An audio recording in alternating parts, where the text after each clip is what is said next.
Rise and shine. Hello. Fresh out to bed, man. Fresh out to bed, working out the soreness and the aches. Ready to get this day started. I like hopping on here first thing in the morning. I digs it. I digs it. I digs it. So how is everybody doing this morning? I'm waking up a little bit faster than I did yesterday. Yesterday was kind of rough. Morning, y'all. Morning, morning. Happy Sunday. I was just thinking right as I clicked go live, I need me some coffee. I might make me a cup of coffee here in a minute. I might. My oldest daughter is already awake downstairs watching TV. Here it is roughly around 6:30 a.m. here in Vegas. Little too early for breakfast. I give my cats breakfast too. My one cat, Sparrow, or Sperry. He likes these weird little squeeze treats. He loves those things. So we'll put one in a bowl for him. He gets one for breakfast and one for dinner. And he knows when it's breakfast time, when it's dinner time. But it's gonna be pancakes this morning for the kids. That's like our weekend tradition. Didn't get to do it yesterday because my youngest daughter was in trouble. That's little me, dude. She's little me, man. And it's so frustrating. You know, I was a bad kid, and looking back, I mean, yeah, I was a bad kid. In school, though, it's like I was not. It's like I was intentionally. I mean, thinking back, man, it's just so crazy.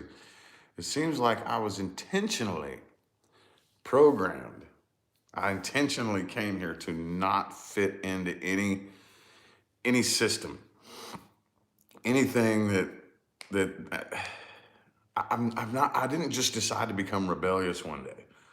I never, ever, ever, ever was able to be squished into any of these boxes that they try to squeeze you into and feed you this information and turn you into this thing. You know, it's never worked for me. You know, when I was a little kid, I did horrible in school, and I would always get in trouble. And my youngest daughter, that's her. You know, I would always get in trouble. I would always get in more trouble. Like, look, this is the part that pissed me off when I was a kid. I didn't understand this at the time. But me and somebody else could do the same thing, and I would get in more trouble. And you know, the adults would have the nerve to tell me that I'm in more trouble because I'm smarter than them and I know better. You know what that did to my head when I was a kid? I'm like, what? What makes you think I'm smarter than them, you know? You're one of the most intelligent little kids I've ever met in my life. You know better. You should be able to do better than this, you know? And I just look now, my youngest daughter is very much the same. She, in her own way, she's a double Gemini, okay? Me, she's a happier, more bubbly version of me. I was a very angry kid. I was very angry when I was younger. Very angry, always antisocial. I never really, well, I take that back. I was pretty social when I was young, up until I was about 8, 9, and 10. Once I hit that age about 10, I started really not caring too much for other people, you know. I've always been much more shy, though. And my youngest daughter, oh, she never meets a stranger, dude. Ever. Ever, ever, ever, never. She never meets a stranger. Little double Gemini, you know. Little double Gemini. Oh my God, she can just talk your ear off and talk, talk, talk, talk, talk, talk. One time she asked me, this is shortly after me and Leah got him back. She said, Dad, how do you always know what to talk about? I said, what? She said, how do you always know what you're supposed to talk about? I said, the goal isn't to talk. It's almost like, okay, well, what we're supposed to be doing is talking all the time. But I have to figure out what I'm supposed to talk about, you know? And I just, when she said that, the first thing that hit my mind was is that how a Gemini's mind works? I think I'm supposed to be making noise with my mouth. I'm just not sure what noise I'm supposed to be making, you know? Oh, it was hilarious, Anyway, though, I kind of trailed off. So she got in trouble again. It's weird. She does this thing where she'll be real good, and all these good reports from school, or, well, she doesn't go, well, she goes to technical school twice a week, but, she goes to daycare now. She'll do real good, bringing home all these good reports. She did amazing, did good. Then the next week, she is like the opposite. Wasn't listening, disrupting the class, kept having to tell her to stop doing this. She kept doing this and wouldn't listen despite us telling her over and over and over again. And then she gets in trouble. She gets in trouble. So we'll like take her TV out of her room and take her tablets away. They have a TV and tablets. Those are their favorite things. We take that away, and then she has to write sentences, I will not disrupt the class or something like that. So that's what she had going on this weekend. She's had no TV and she's been writing sentences. And then last night, she went ahead and finished up all of her sentences, so she can have good. So basically, where I was getting from was pancakes in the morning. It's like, no, you can't have sweet, sugary food in the morning if you're not being good, But she went ahead and she's been being real good this weekend, so. It'll be pancake time this morning for the kiddos. Anywho, does she like crystals? Yeah, she likes crystals. Yep. Had ADD. Man, I know when I was a kid, I got tested for everything. And I always was told this because I was in and out of therapist's office. I got sent to my first therapist when I was 4. I was 4. That's how young they started noticing there was something different about me, I didn't know. I didn't even know what was going on, But my first therapist they sent me to when I was 4 to see if they could pick me apart and figure out what's so different about him, And nobody could ever figure it out. Nobody could ever figure it out. Finally, when I was 16, my psychologist said, and I'll never forget, his name was John Fidanza. This dude was cool. He was like this short little bald dude who had kind of like this East Coast New York type of personality, and the East Coast New York accent. And anyway, I'll never forget, he was just sitting there with his like this. And he's like, I'm having trouble. I've been seeing you for 3 months now, and I can't diagnose you with anything. Like, I'm trying to figure out what to diagnose you with. I said, is that all you? I said, that's what this is all about. He said, yeah, I have to diagnose you with something, and I can't figure out what it is. He said, the only thing that I can figure out is that mentally, you have a mentality that's about 20 years ahead of your time. I said, well, is that good? He said, well, it can be good, it can be bad, It can be good, it can be bad. He said, I can't figure out what to diagnose you with, but you're about mentally 20 years ahead of your time. And I said, well, that's great. That's great. Even more weird. It's like, you know what I'm saying? I'm like, oh yeah, I'm just weird. That's the consensus then, huh? I'm just a weirdo. And I was, dude. But I see so much of like little me coming out, my daughter, and I'm like, God, please no. It's, oh man. Oh, anyway though, going to therapy. Yeah, I don't know about y'all, man, but I've never had any success with it personally. And I really think, I mean, this is my personal contention. Actually, I'm very, very convicted. I believe this. I believe this enough to call it a fact in my mind. But since it is honestly just an opinion, I'm going to put it out there as my opinion, that therapy would be much, much more successful if it's almost like the psychological and in the community of psychology and psychiatry has a lot of red tape around it, certain things they can say, certain things they can't say, and once they remove that red tape, which that day is coming, and they're allowed to be more honest and stop playing games, basically, then it'll be more effective, be much more effective. Much, much more effective. In the last decade or so, one thing that I've noticed is it seems like they just, because they need customers, I can't go all the way down these paths, man. I wish I could on YouTube, but I can't. They need customers. So they're creating, I've sit and witnessed them create like a victimization mentality to keep the person coming back over and over and over again. It's like, we're not getting to the problem. The problem starts as a little seed, if it's even a problem, and then it blooms into something bigger, and then we just dance around the big issue.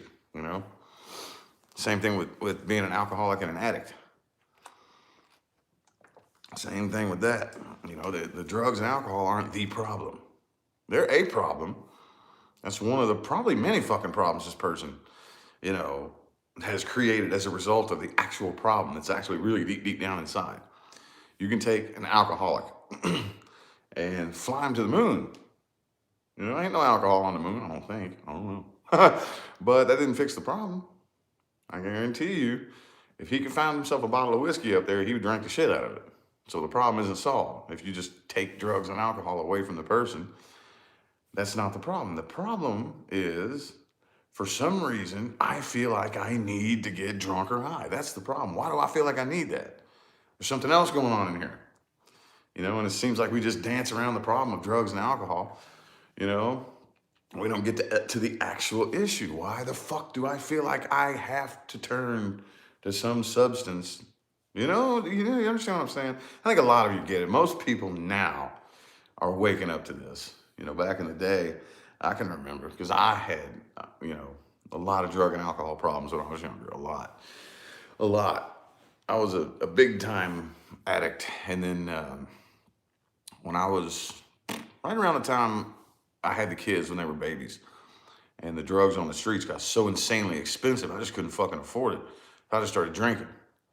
And then that's when I never made a conscious choice to put down pills and dope and shit like that, because that's what I was always into when I was younger. I never made a conscious choice to put that stuff down. It just got so fucking expensive, and I couldn't work a job and afford to pay for that shit and take care of the kids.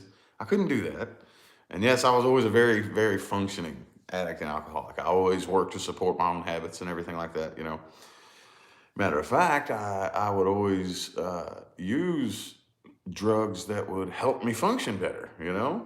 I like to use things that I could get done a real long, hard day's work on some certain drugs or whatever. So that's what I always did. But regardless, I was always a functioning addict and self-sufficient. I always supported my own habits and shit. And I couldn't do that. I was like, man, I cannot. This shit is getting so expensive and so insanely. There's no way I can, provide this habit for myself. So I just quit. I stopped and I started drinking. I was like, okay, well, I know what I'm going to do. I'm going to go to a place where my drug dealer is open for like 8 to 10 hours a day. It's legal and it's dirt dog cheap. That was my mentality at the time, So, yep, I've been there, y'all. I've been there, telling a little bit more about my story, giving you some more little sprinkles in my backstory, Stems from trauma, possibly, very possibly, very, very possibly. I don't know. In a lot of people, I'm sure. I don't really know if that's a blanket statement, though. I have met many people who are extreme addicts and alcoholics, never experienced a day's trauma in their life. I mean, I'm not saying that you're wrong. I guarantee you. Oh, fuck yeah. Trauma can really, really cause that, But like I said, I've personally met people who were just born with a silver spoon in their mouth, were spoiled to death, never abused a day in their life, never nothing. And, so I don't know if that's the leading cause. I guarantee you that's a cause, for a lot of people. But I think that it has an awful lot more to do with people who are born into this, like from a spiritual level, from a spiritual perspective. Lots and lots and lots of star seeds. Lots and lots of star seeds turn into addicts and alcoholics. Brand new souls, volunteer souls who have never been to planet Earth before. Oh yeah. Because this planet, what the old system that we were born into, is so, so, so foreign to any other way of doing things in the universe, you know, this 3D human world that we were born into. And lots of brand new, well, the long-term humans who have been playing this fucking game for millions and millions and millions of lifetimes, they're the ones who make that perfect model human, you know, for planet Earth. You can tell a long-term human from a starseed. A lot of times, starseeds, they get here, man, they don't really realize how intense this game is, man. Then they get down here, and then all of a sudden you're force-fed all this indoctrination, and they're trying to brainwash you, and it just doesn't fucking feel right.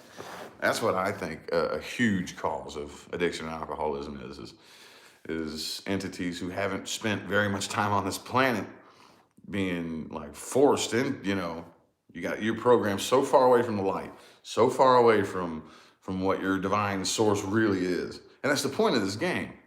That's the entire point of the human game. That's what it was created for. It was created to be the most intense fucking game in this entire universe. And it is. It is.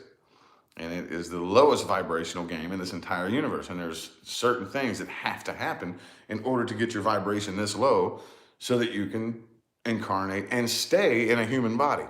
In order to incarnate and stay in a human body, your vibration has to be lowered and kept at a very low frequency.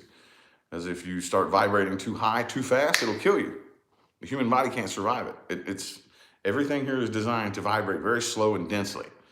So we say, oh yeah, I'll play that little Earth game. That looks fun. Oh, it's tough. Oh, you don't know what you're getting into. It's not that easy. It's not an easy game. Oh, whatever. I'd never fall for that. I'd never fall for that. Let's go play. Let's go do the human thing, man. Okay. All righty. So we get down here, you know, and then, whoa, what the fuck is this, you know? Getting forced to believe all these bullshit beliefs and forced to just basically they're forcing you how to think and I don't know, you just I wish I would have planned this talk out a little bit better because I'm still waking up. I'm still half asleep.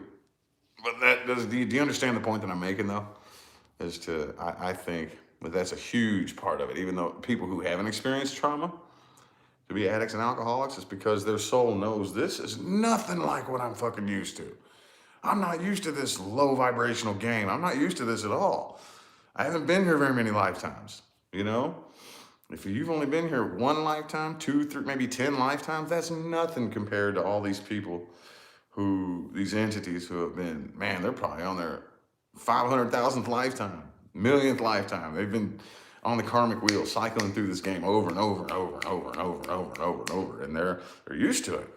You know, they come back with a lot more memory, you know, of oh, okay, this is how this game is. They just have that ingrained into their soul's memory of how this game is, how it functions, how it works, and they seem to be naturals at it. They seem to naturally pick up the human games and the human belief systems, and you know, and you get a lot of us. I guarantee you, lots of you who watch me.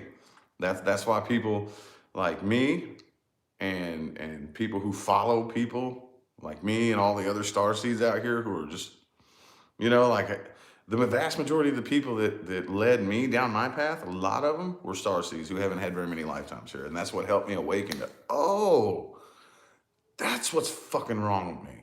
There's nothing wrong with me at all. I just haven't been here very many lifetimes. Oh, okay, I get it. And I guarantee you a lot of you that watch me haven't had very many lifetimes here. You know, that's why this human game is so fucking weird and crazy, and it just doesn't feel right, you know? Makes sense? So a lot of us have turned to drugs and alcohol just to try to cope with this fucking insane game that's so far away from our natural divine nature. And there's, you know, no way to really cope with it. Not really.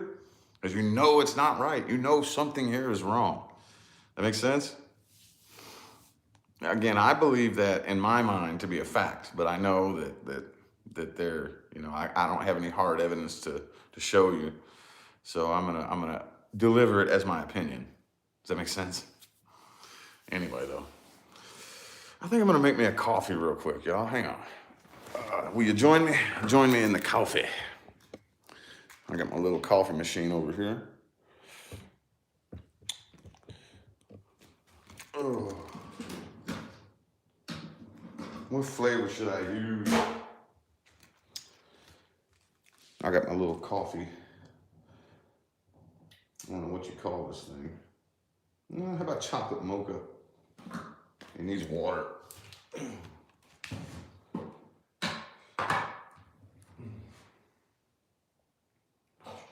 Do, do, do, do, do, do, do.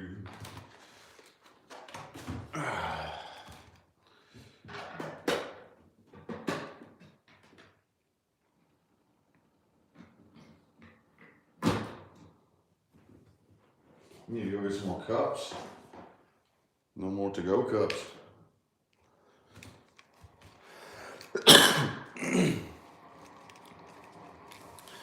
Oh, yep, this is where I get my coffee. This is the coffee station of the house now.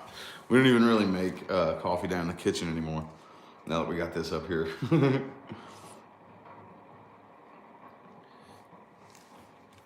Oh, I need my coffee.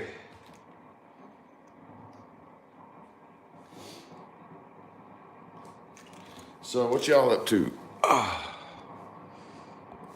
Go ahead and bring her back around this way for a minute. My legs, man. I'm having Coach Drew over this evening to chat with me on my channel again. Forgot to tell you all that. Anyway, you like my setup? Yeah, man. I'm glad it finally came together. I haven't been able to make up my mind on a good setup in a long time. I always wanted, like I've been telling Leah, I was like, I want some sort of homey feel to my setup, you know? I mean, I've experimented with all the different backgrounds, and that's cool too, but I really like a homey feel to it, you know? Like, oh, that's the nice, warm, comfy home feeling to my setup. And I've never really been able to figure out exactly how I'm gonna do it. And honestly, we didn't even really plan this one out right here. But now it just kind of came together all by itself, and I really like this. It's like, we get bored sometimes and talk about wanting to move, you know? Just because me and Leah are both kind of like restless people. And we got to talking here lately, though. We still have one more year on our lease here. And we moved here a year. Next month it'll be a year we've lived here. And I mean, it's so weird. It's almost like this house was made for us, you know? And I pointed that out to her. Because when we first got here, like I said, we didn't even, it was right when the lockdowns first happened. We didn't even get to tour this house before we moved in. And we got here, man, it was so huge with all these rooms. We're like, this is too big, man. This is a pretty good sized house. I mean, it's the biggest house I've ever lived in my life. And we didn't like it at first. We were like, this is too much. This is too much, dude. And but finally, now though, it's like, man, it's like it was built for us. It's like it was, you know, we got one guest bedroom. If we have any friends over or anything like that, that's right across the hall from, this is my studio. Got this room to be my studio. And it even has a built-in office, a built-in home office, you know, and I don't know if that's a thing. But hang on, I'm gonna get my coffee ready. It's done. It's done.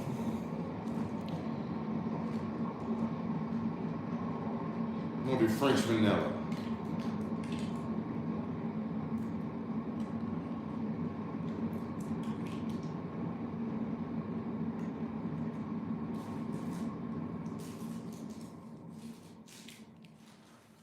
Gotta have that Splenda though. Hang on, y'all. This is my wake me up juice. Gotta wipe this down. I got a mess here. I got a messy counter. And you have to have your caffeine shots, dude. They give these out at some gas stations. And I used to grab these things when I was broke back in the day. I would just like walk in a gas station to grab some of these and just take shots of them. Each one of these has 40 milligrams of caffeine in it. So it's like a shot of espresso. 1, And 2, spiking my coffee with some extra caffeine, man. All right. Okay.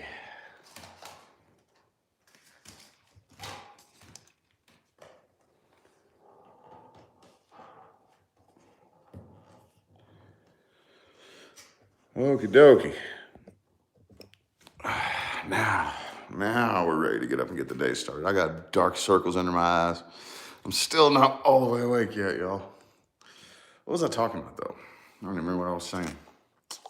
Oh, yeah, this house. So it even has a built-in office down there. You know, a room it just has this big, and y'all remember, those of you who have been following me since we first moved in here, that's where I very first started doing my videos. We were sharing the office down there. We were sharing it, and I didn't like that. I didn't like it. But I'm glad that I got this, and this is actually like my favorite room of the whole house, too. I don't even know if you would technically consider it a bedroom, you know, because it doesn't have a closet in it. But I think it's up to me how many bedrooms it has, isn't it? Mitch Hedberg, remember that? He says, I got a house. It's a 2-bedroom house, but it's up to me how many bedrooms it has, isn't it? This bedroom has an oven in it. But yeah. Anyway, though. Anywho.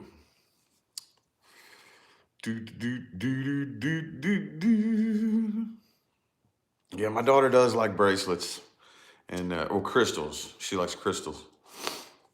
So, advice on growing your YouTube channel for tarot? Yeah, it's fairly simple, really. I mean, you have to make sure that you get the algorithm knowing who you are. But mainly it's marketing and the right tag words. I think personally, this is just me personally. Of course, when I started, the algorithm already knew who I was. I had about 900 subscribers when I very first started reading tarot because I was making videos about Aquarius, you know, and they started getting good views. People were sharing them all over social media and whatnot. So the algorithm already knew who I was and knew my name. But having said that, I think that the most important thing is the way you title your videos. That's just me. That's just me. That's the most important thing. Because I can remember back when I was a viewer, a lot of, I never ever planned to make a living doing this. It was an accident. So I was a viewer for a long time. I was just a silent subscriber. I was one of those silent, and on the rare occasion that I did comment, I was one of those subscribers that didn't have a profile picture. You know, I was a silent subscriber. And I would, whenever I would try to gain clarity on my situation, I would go and I would type in like Aquarius, June 2018, and all these videos would pop up. All hundreds and hundreds and hundreds of videos would pop up. And I would look at the titles, the way that, you know how most tarot readers, most of them, will put like a little phrase in the title that kind of outlines what the reading's about. That's what I would look at. I would look at, oh, okay, well, that kind of sounds like what I'm dealing with, and I would click on it. And I would usually try to shy away from the people that didn't title their videos. They wouldn't. It would just be like, Aquarius, general reading, March 2018. I ain't watching that. That was just me. So when I very first started doing it, I modeled it after that. Because that's what all the readers that I watched, I had a list of about 10 or 15 readers that I would watch regularly. And that's what they would do, So when I very first started, I would be in the middle of my reading. And you want to be honest about it. You don't want to make anything up. Don't make shit up. Seriously, read what you see. And then when I'm done with it, I think, okay, what was that reading about? What was that about?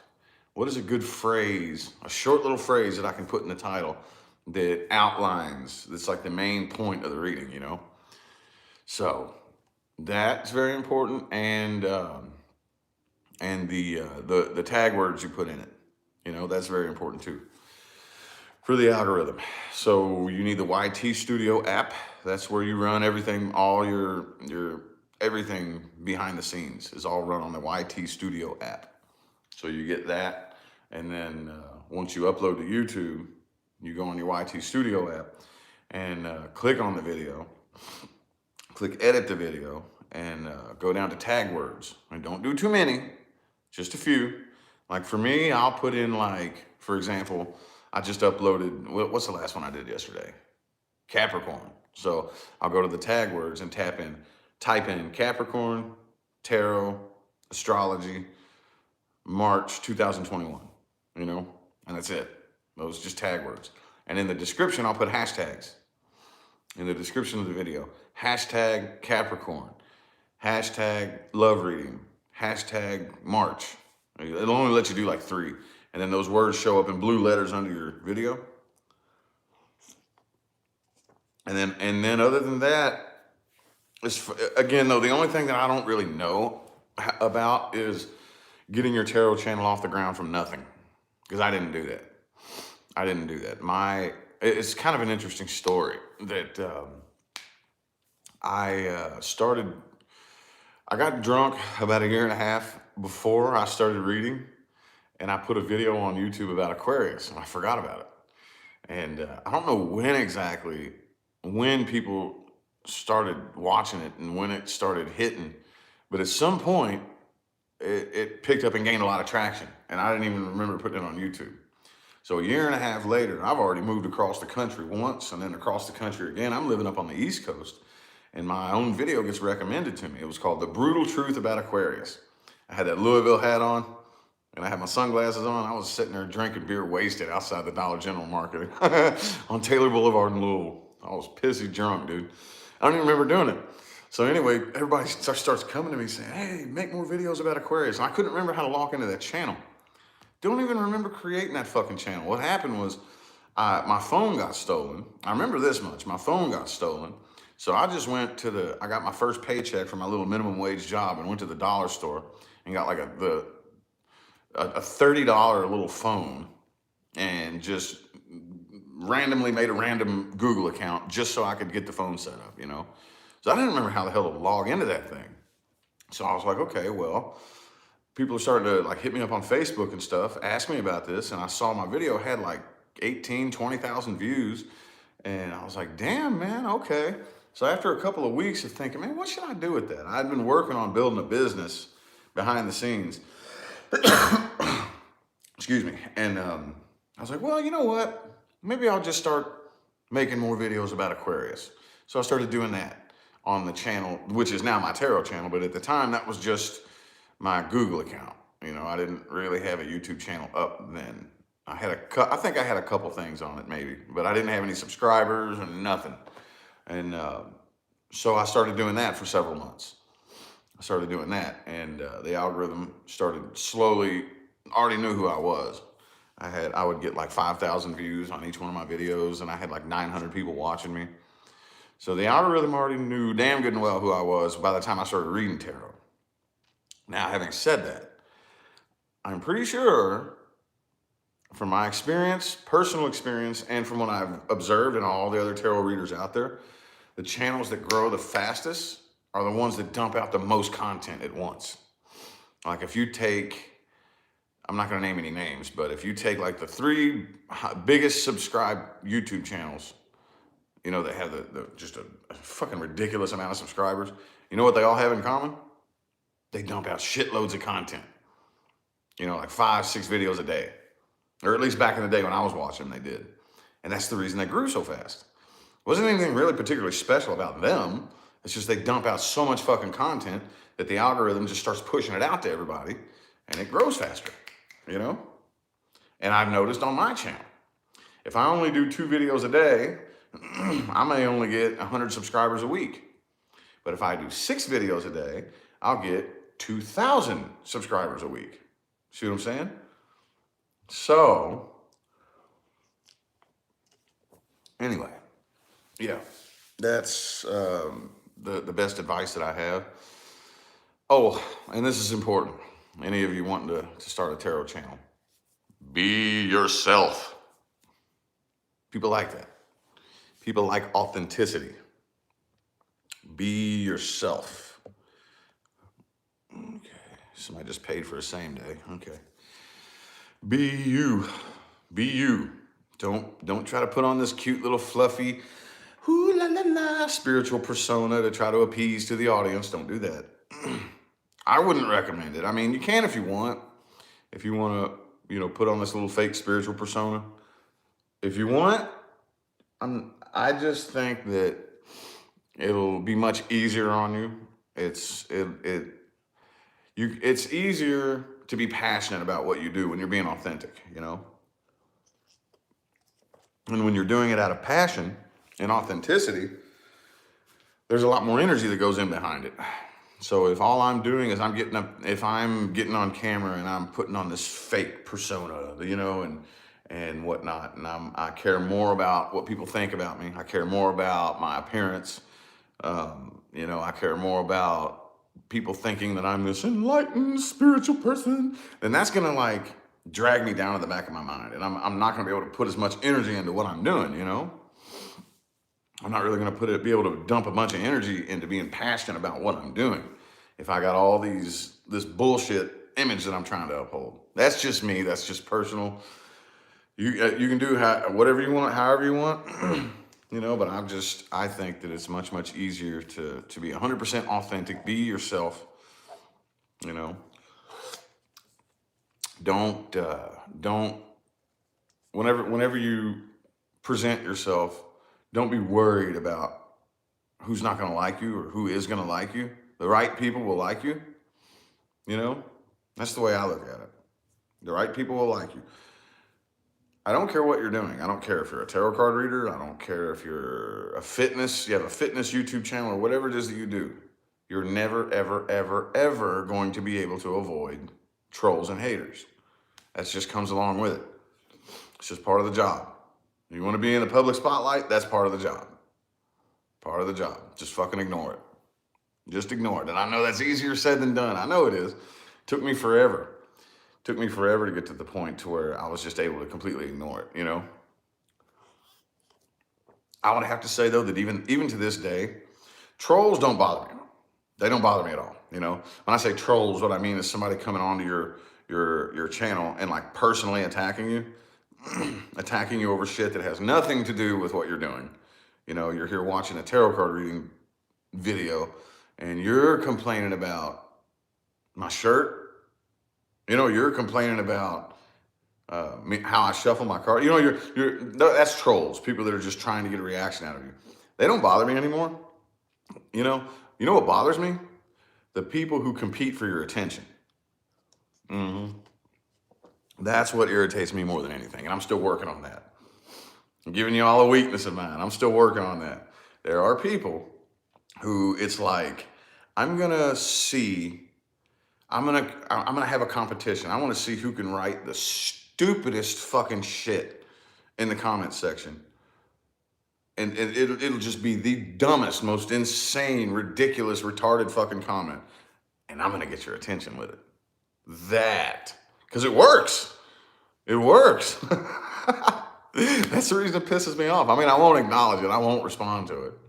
But it works. And that irritates me more than anything, is the people who they get really creative with it too, man. My good Lord, you should see some of the silly, crazy, psychobabble shit people put in the comments section.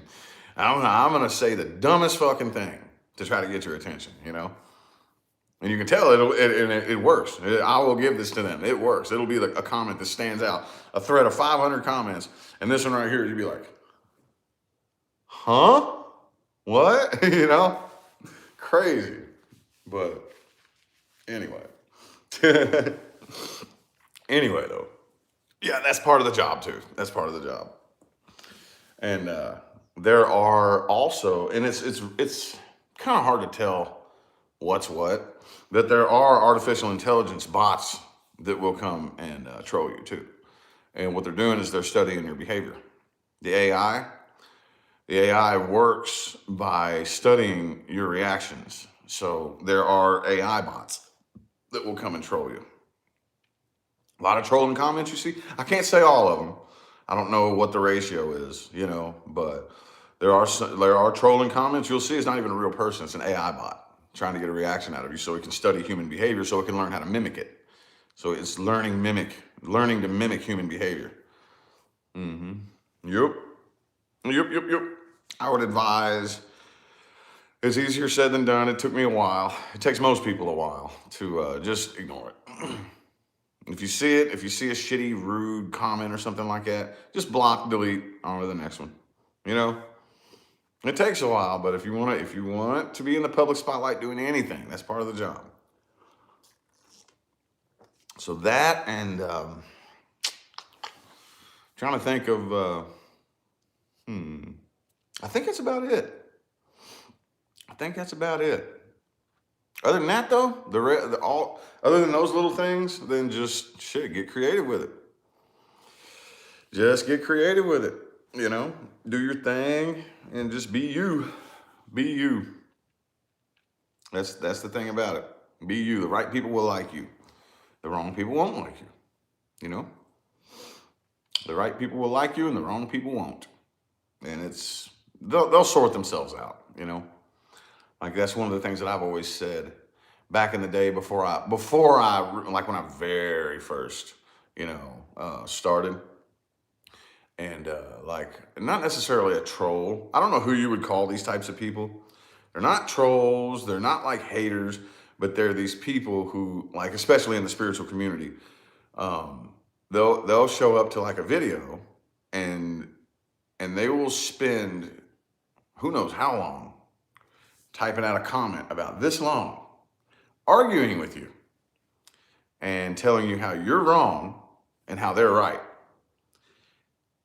And I've gone back and forth with these people back in the day, and I would always, and this relates to if you're starting a channel. If you have a message to send, this is what I would tell these people. If you are that convicted to your way of seeing it, why are you wasting your time in my comment section? Why don't you make yourself a channel and put your own voice out there? You know? If you have a message to send, rather than go and waste your time arguing with somebody in the comment section, why don't you start a YouTube channel and put your videos up and start putting your opinions out there and putting your viewpoints and your perspectives out there, you know? See what I'm saying? If you have a message to send, and one dude told me one time, well, I tried that and nobody would watch it. And I said, well, that's probably universe's way of telling you to shut the fuck up because you're, you know what I mean? But if you have a viewpoint, if you have a message that it's burning inside of you, and that's because that was me, man. You know, I always knew somehow, some way, shape, form, or fashion. And everybody always told me growing up, you're going to be famous one day. I mean, like, what? You're going to be famous one day. I don't know if you're going to, like, everybody would always comment on my voice. Ever since I hit puberty, my voice started changing. Man, you should work in radio or something like that, you know? People would always tell me that. You need to work in radio, or you're going to be famous. You're going to be an actor one day or something like that. But I always had this burning feeling that I have a message to send, that I have something to say that lots of people need to hear, you know? And if you do, don't hold back. Don't hold it back, you know? Because universe will line it up in one way or another where the people who need to hear your message will hear it, you know? So anyway, I hope that helps whoever that was that asked for advice on how to get a tarot channel up and going. I hope that helps. Shit, man, I'm one of those types of people who I think every last one of us in the spiritual community on YouTube and whatnot, man, we're a team, man, we're a family. You know what I mean? I think we're a team and a family. Cuss way too much to have a channel. Yeah, I used to really bad. I used to cuss like way more than I do now. And I've cut back on it a lot. I mean, they let me get away with it. I've seen some readers that cuss up a storm, and, you know, nothing seems to happen to them. I don't know how they choose who to discriminate against. Or do people even get their channels? Do they even get in trouble for cussing anymore? I don't even know. I don't know. But yeah. Anyway, though, we're all a team. We're all a family, you know? I think so. I think the more the merrier.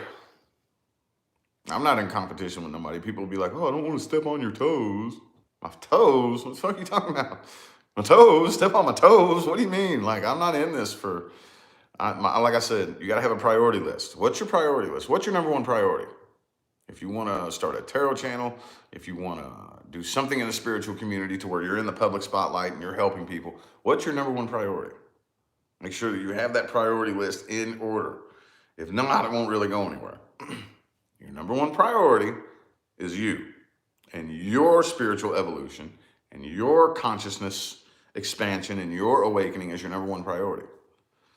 That's what I do. I was telling somebody that in a personal reading the other day.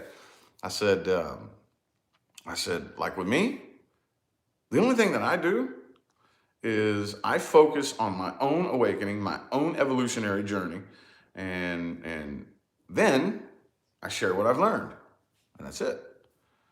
I focus. It all started with me. If you want to be of service to others, you have to be of service to yourself.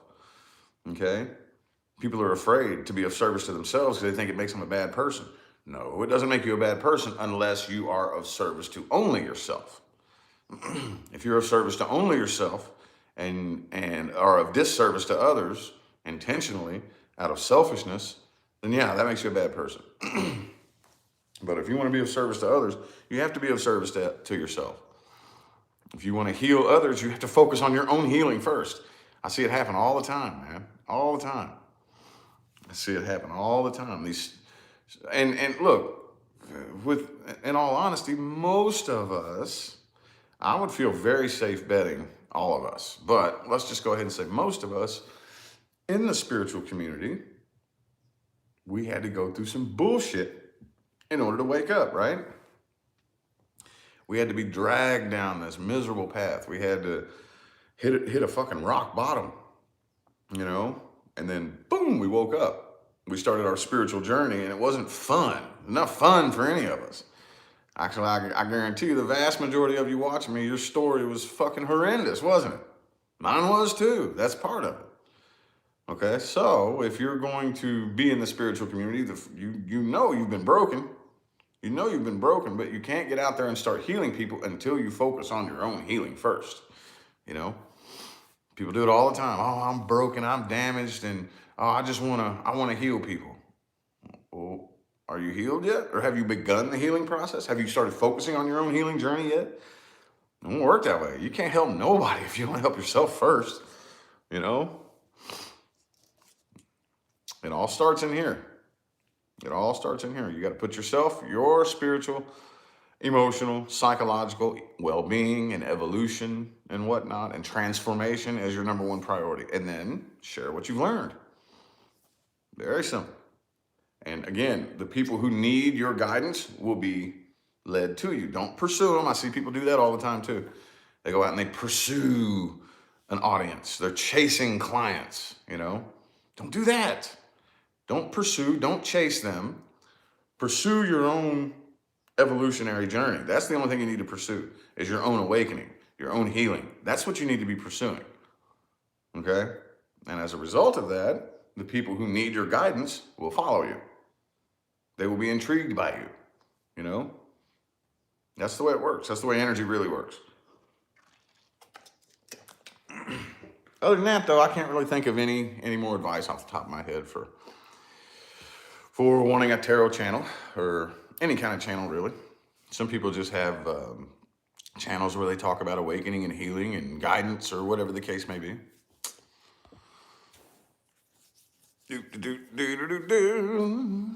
5 head surgeries, lost an eye, drug addiction. Yep. So, you've been there. Like I said, every last one of us on the spiritual journey has some sort of traumatic past, right? Every last one of us. Every one of us, man. It's part of it. It's part of it.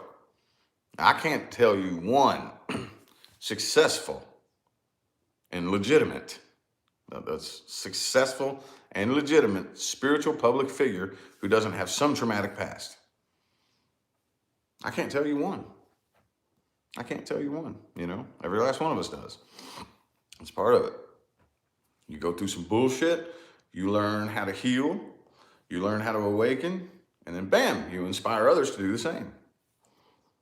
It's very easy. We're all in this together. Got about 10 more minutes. Hang on, y'all. I was going to go blank for a second. Hold up. Okay. I had to check my battery. I'm not plugged in right now. Got about 10 more minutes and I'm going to hop off here. Whew. Waking up, feeling good. I like this weekend routine. How about y'all? You like it? I like getting on here in the weekends. And then let Leah sleep in as long as she wants. And then when the kiddos get up, I like making them pancakes and sitting down there and having breakfast with them. I don't eat the pancakes, but, you know, I like it.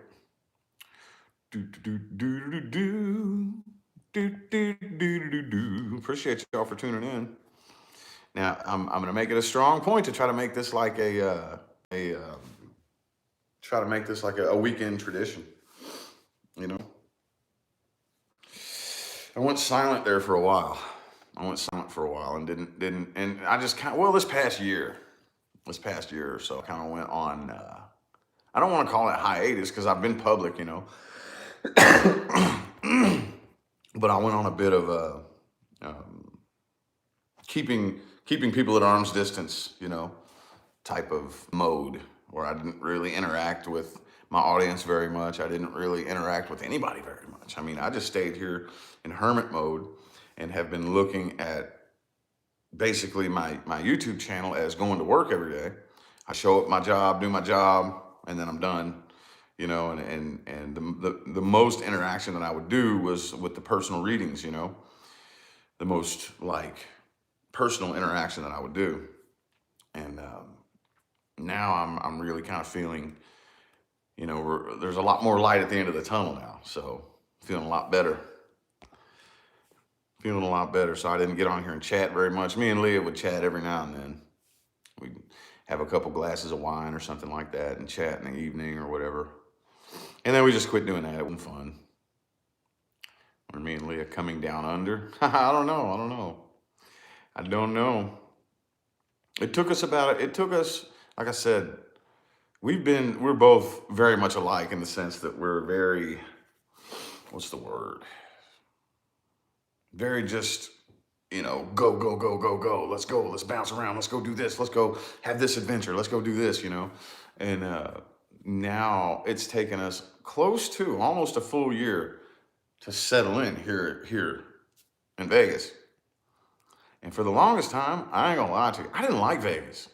I didn't fucking like it when we first moved here. And I think she knew, I don't know how she knew that, but I remember whenever we kept applying for houses all over Arizona and California.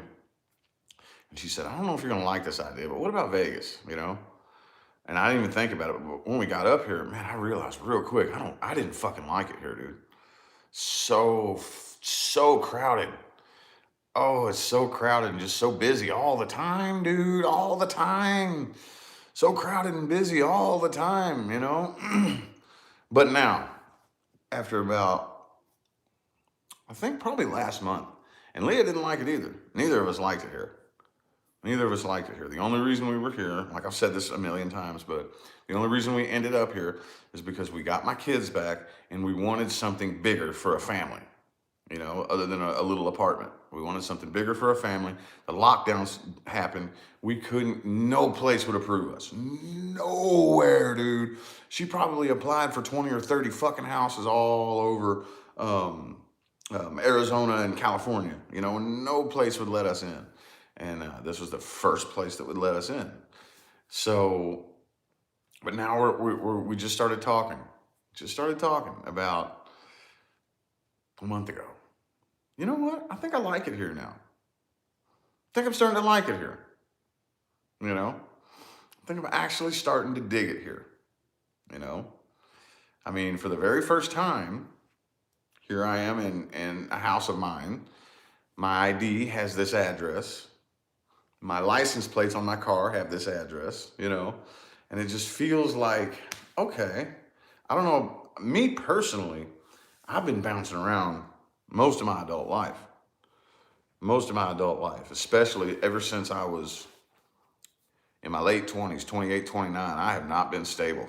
When I got up off the streets, I lost everything and went homeless, like I said, and I got up off the streets and I've just been bounce. I never know where I'm gonna be. You know, I bounced all over the city I lived in for the first year. And then at the end of that year, that's when the universe started dragging me all across the United States, you know. And that's when I don't know where I'm going to be. I don't know. I could fucking wake up and be living in Chicago tomorrow. I don't even know. I could wake up and be living in Houston, Texas a week from now. I don't know. I don't know, you know. So I finally feel okay. Looking around, man, Vegas is actually pretty, man. It really is. It really is. I mean, it's a desert. It's the desert, so the style of like the houses and stuff like that with the adobe on the outside, everything looks very deserty, but it's nice, man. As long as, I mean, not North Las Vegas. I would never fucking go there. That's nasty. That's trashy. That's gross over there. But here, I live in the Henderson area. It's very beautiful. Beautiful. Dude, Mike Tyson lives up the road from me. You know that, right? Did I tell you all that? We just found out. I just found out about 3 or 4 months ago that Mike Tyson lives 5 minutes up the street from me. yeah, up there. And I was like, man, you know, it's just a really, really, really pretty place. Really pretty place to live. And I don't know where I was going with that, but I was probably making a point and just trailed off. But anyway, I don't even know what brought that up. What was I talking about, y'all? I don't even remember why I got on the subject. I don't even remember. We've been in Vegas for, next month it'll be a year. Next month it'll be a year. So, and I like it here. I'm starting to like it here. Starting to like it here. So, yeah, we might just stay here. I mean, we have another year on this lease anyway, so we're not going anywhere for at least another year. But even after that, I'm not in a hurry to get up and leave. I've been to a lot of places, y'all. I've been to a lot of places, a lot of cities. And I mean, no matter where you go, it's going to suck. If you're not a happy person, no matter where you go, it's going to suck. That's one thing that I had to learn. You know that old phrase, no matter where you go, there you are. You take yourself with you everywhere you go. I never believed that. I had to learn that firsthand. You know, I remember, and I've told a couple people this who have come to me for personal readings who are asking about moving, you know. I want to move somewhere and start over. Would that be a good idea? And I always tell everybody the same thing. Look, yes, it's a good idea. There's some good news and bad news. There's positive and negative to that. If you think that moving in and of itself is going to change your life for you, it won't. Oh, no, it won't. I thought it would. I'll never forget the first time in my adult life I made a big move. I moved from Louisville, Kentucky to Idaho. And I was convinced that this is going to change my life. You know, the plants are different. The animals are different. I'm seeing, they're, you know what I mean? Like everything there is so different. Do you know that within less than 6 months, I had recreated the same types of bullshit scenarios, bullshit people, 1,000, 1,200, 1,500 miles away from where I grew up. Everything recreated itself to be pretty much the exact same bullshit that I just moved away from. That's the bad news. It won't change your life for you if you don't change your frequency. The good news is that if you get up and you just say, you know what, fuck it, I'm moving 5 states away. I'm going to go start over where nobody knows who I am. The good news is doing that makes it 1,000 times easier to work on yourself. Okay, Dr. Joe Dispenza always says, everybody wants to create a new personal reality as the same personality, and it doesn't work. You literally have to become someone else. And he's absolutely right, you do. You literally have to become someone else. And it's really, really hard to do that where you grew up or where you've been living for the past 5 or 10 years or whatever the case may be. But it's a lot easier. You have to do the work though. It's not gonna happen for you. But that work is 10,000 times easier to do if you pick up and move somewhere where nobody knows you. It's a lot easier to reinvent yourself, recreate yourself, you know, much, much easier. Much, much easier. So, yep. Anyway though. Anywho, I hear a lot of noise going on out there. I think both my kids are up. It's going to be about breakfast time here soon. So, anyway. Yep, it's been right at about an hour too. 10 seconds and it'll be an hour. Anyway, I'm going to go ahead and get out of here, y'all. I will be public today. I got a couple of personal readings due today, but not very many. I'm pretty much finally caught up on them. And I'll see y'all later. Thanks for tuning in. Y'all have